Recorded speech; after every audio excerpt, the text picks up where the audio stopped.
one day I was actually using the bathroom a little bit too much, and it was during the weekend. And I thought, you know what, man, I don't know what's going on. Maybe got a bladder infection or something like that. I'm just gonna go to a doctor and little weekend doctor, because at that point I actually had a full-time doctor. You know, I had good insurance, and I thought I was gonna go in there, brother, and just tell him that you know, what my symptoms were, and I was gonna walk out with some antibiotics, right? I mean, that fixes everything, right? And he said, he came back, he said, do you have family history of diabetes? And I almost choked. I'm like, diabetes? Mm. You know, at this point, you know, I'm a black man in my 30s, and you know, I had no idea what diabetes was. And that's the sad part about this. And he said, well, I can put you on medication. And I thought, medication? Did this, is it that bad? And you're telling me that this just came out of nowhere? There had to be some sort of build up or some sort of test that I had taken that would have shown that I had diabetes, or was on the way or the path to diabetes. And so I said, no, I don't want no medication. And I literally went home, and, you know, I thought I was going to die. And because, you know, you're diagnosed with a disease. And, you know, being diagnosed with anything is never a good situation, right? So it kind of started me on this path of wanting to not only educate myself, but to tell some stories. And I thought, you know what I'm going to do is I'm going to create a film, and I'm going to kind of documentary. And I had an idea just to make it, maybe put it on PBS locally somewhere or whatever it was. And it literally just blossomed, brother, into what it is now, where, you know, I'm a Blue Circle champion with the International Diabetes Federation, published author with the American Diabetes Association, you know, creating amazing documentaries and television shows, and seen around the world, and everything from CNN to Dr. Oz, the Today Show. And you know, there isn't a face like me, like us, that Exactly. Come on. that is pushing diabetes, and our people are the ones that are affected by it the most. And there's nobody who is doing this that isn't per se paid by a pharmaceutical company, that is out here trying to champion for our people. So I knew I had something good, and you know, I know that, you know, a lot of us suffer from this, and also in not only in the black community, but also in other parts of the world, that there are a strong amount of Muslims that suffer from diabetes too, as well. It's not talked about much, but it's a pretty big number. It's a big number in Saudi Arabia itself, and in Dubai. It's massive amounts of people suffering from diabetes. So this is something that could help so many of us. So you're in the community of what I call reversal specialists, like David and Jenny Unwin, Vinton Johnson, Dr. Kim Berry, Dr. Jason Fung. So tell us about this. There's a movement. And like when I first got diabetes and I managed to reverse it, I had to find this information on my own, do the research. And I'm seeing these conventions, and I'm seeing this community. And like you say, I don't see us. You're one of the ones that I said, they're a black man. I'm excited. So tell us, you know, this revolution is taking the diabetic world, you know, it's revolutionizing it. And tell us a little bit how you came into it and how you came to be recognized. I mean, they recognize you as one of the ones. You know what, brother? I think because, you know, when you see some young brothers, or, you know, or brothers around our age that have our stuff together, we have a good mission.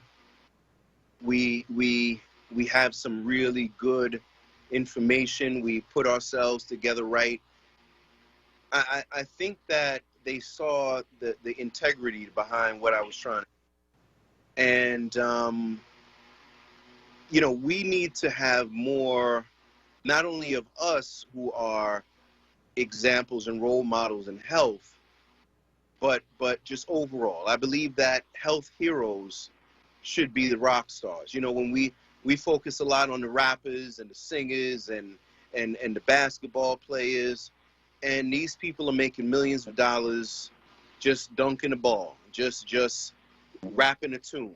But we've got some amazing people in our community that are doing some tremendous work on the forefront of saving lives. And to me, that really means more than anybody throwing a ball or dunking a ball or rapping a song.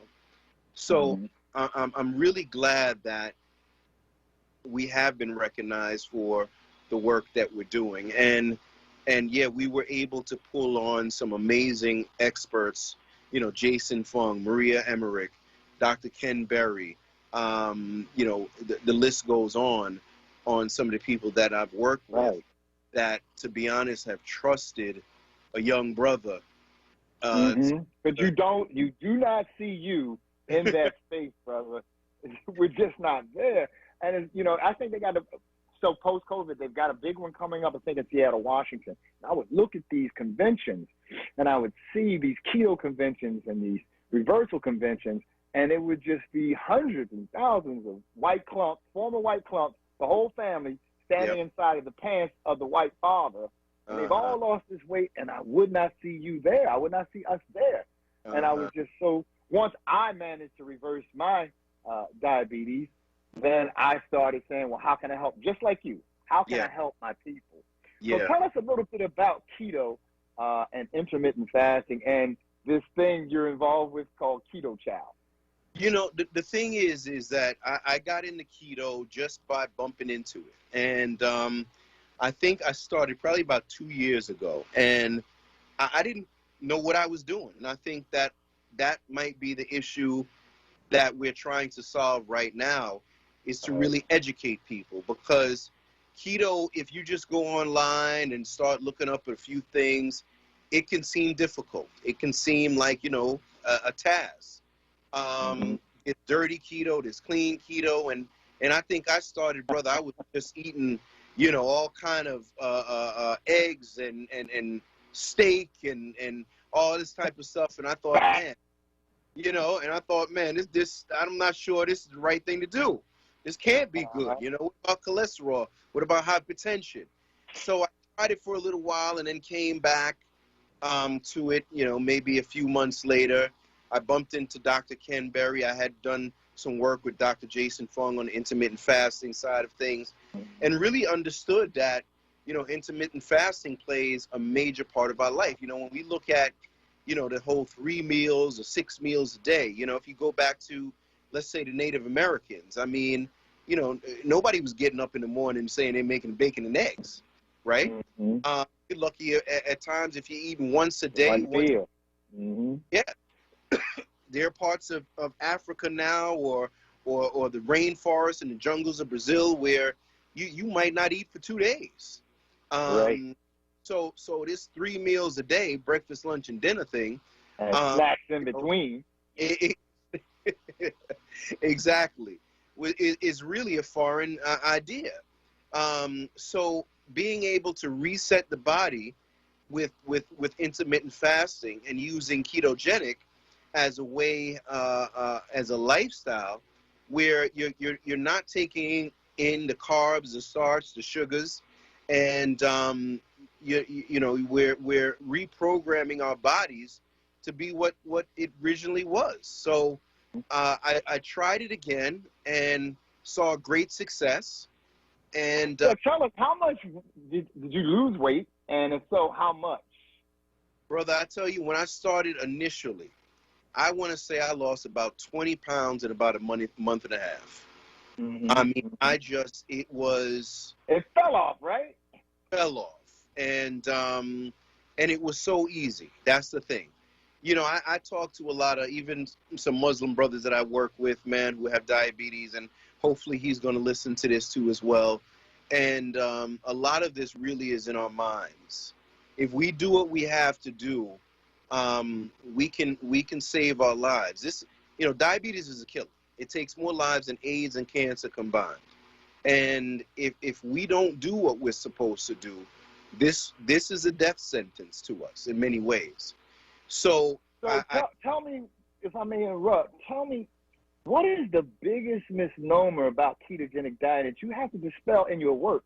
Like you say, you're working with them, you're talking to your friend, this Muslim brother, and hope he's listening. So people bringing a lot of ignorance to the table. I want to think that, once again, I'm not a pork eater, but I do believe that that people believe that it's just bacon and eggs and steak all day, and that beef, bacon and eggs. Exactly. So and it's far from that. I mean, you can have vegetables, you can have a ton of other foods that we actually featured on the show. Everything from keto lasagna to keto pizza to things of that nature. I mean, I try to stay away from a lot of that, to be honest, because it will at times, you have to watch the calorie intake. But it's not as hard as you think. It's not as complicated as you think. It's literally just cutting out the sugars, the carbs, and the starches, staying to lean meat, lean proteins, fish, chicken, steaks if you want that, and some vegetables, and drinking lots of water, a little bit of exercise, and staying away from the rice and the potatoes and all those things that we really weigh us down and destroy our bodies. So in totality, how much weight did you lose on keto? I want to say about 25 pounds, and a lot of that actually was. Yeah, I saw you weren't an obese. I lost 60 pounds. Oh wow! No, this was more. I was in the gym working out, bulking up all the time. So it was more of that bulk up weight. And I remember, brother, trying on some clothes I had worn in the past, and it felt so good. My face had slimmed up, man. My numbers had gone down, from cholesterol to blood pressure to blood sugar. It's truly amazing, to be honest with you. Mm-hmm. So yeah, you're talking about tell us some of the other metabolic benefits of the ketogenic diet besides lowering your glucose. Well, once again, cholesterol is an issue that we all deal with.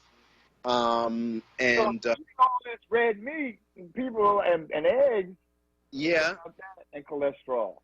Well, remember also we have good and bad cholesterol. And, fortunately my good cholesterol is very high. So that was a good thing for me.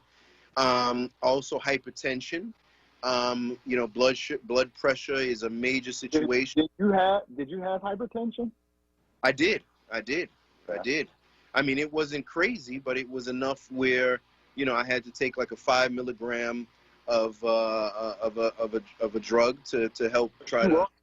You were on medication for hypertension. I was on a 5 milligram medication. I was also, they prescribed me metformin, even though I didn't take that for diabetes, and also some cholesterol medication.